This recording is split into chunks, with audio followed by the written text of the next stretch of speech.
Hi everybody, welcome to week 14. I know it's been a long semester and I'm glad y'all stuck it through and made it this far up to this point, and we're rapidly coming to an end in this class, so just stay strong for a few more weeks and this one will be done in the books. So just wanted to touch base with y'all. I know it's been a few weeks since I made a video for the class specifically. I've been looking for other videos with other content to integrate, and as y'all know, we've been getting outside of the book and getting away from that text. So I appreciate the feedback.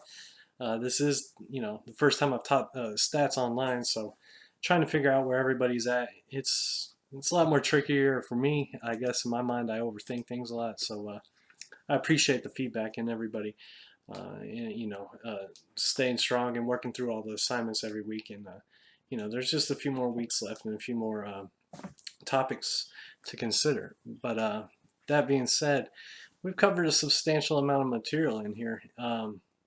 Certainly looking at variables, the levels of measurement at the beginning, and measures of central tendency, the mean, median, and mode, and all those types of things, and the variation and standard deviations and all that stuff.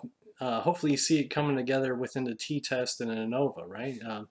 And those are two very useful tests that can be used for you guys. Now, if you're considering a master's thesis or working on it, a lot of people have used those types of tests instead of just doing a descriptive analysis and saying, these many people recidivated after getting out of prison or going through a rehabilitation program or whatever, or foot patrols are better than mounted patrols, or are more effective at deterring crime or something like that. And you can use a t-test to do that, or an ANOVA.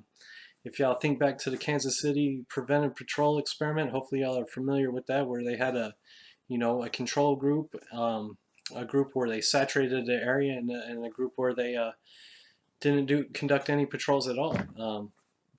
To test whether or not routine patrols are effective at reducing or deterring crime. And a ANOVA would be useful in that regard, right? And seeing if the means are different. And essentially that's what that's doing. If you wanted to look at the treatment effects of a program, somebody who was administered a dose, somebody who wasn't, you can do a t-test versus that.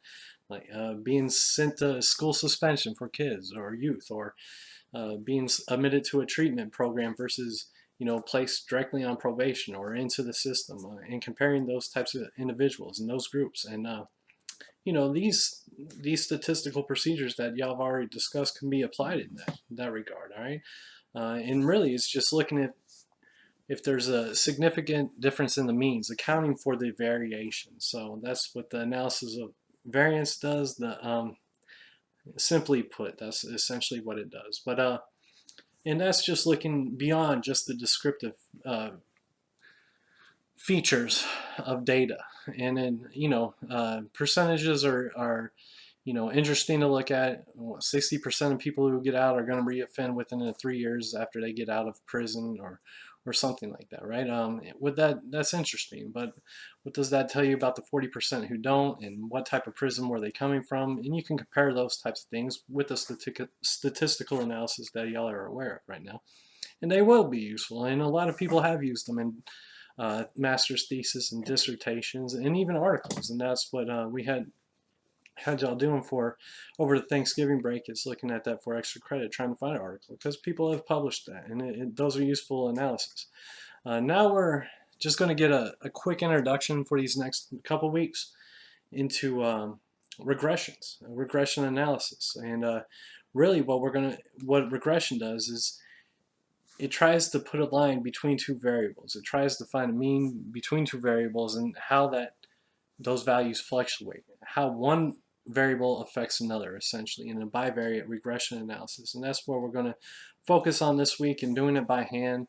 And essentially that's all I'm going to have y'all doing. Not even do a quiz this week. Just look at calculating a regression analysis, and you're looking at it right now. This is Excel file, looking at days spent in a rehabilitation facility, and days using marijuana 1 year after, right? And seeing if there's an effect. And you can make that determination. Now, in multiple regression analysis, we can have 30, 40, 50 variables to account for. But we're just getting to the basics here and looking at the basic calculations and interpretations. So I got a couple videos lined up, and not necessarily for me, because there are a couple other good ones out there that I've noticed for this week that explain the process itself and speak towards regressions itself. So don't get overwhelmed by it. All we're looking at, we're starting to look at, because up until this point we've been looking at means and looking at how if one mean is significantly different than another, or two or more, comparing one versus the other in a t-test, or comparing two or more when the analysis of variance, the ANOVA test. So those are just looking at averages and comparing them and accounting for the variance within that, okay, and the distribution essentially. Now we're kind of taking another step and just looking at how one variable affects another. All right, and the videos, please pay attention to the videos that I got lined up for y'all. It shouldn't be too much, and try and read through the one article I got pinned for this week. Knock out this data set, and let me know if y'all got any questions. So thanks for bearing with me this semester. I know it's kind of been a long road for many, but y'all just stay strong and make it through these next few modules, and we'll be good to go. All right, talk to y'all soon.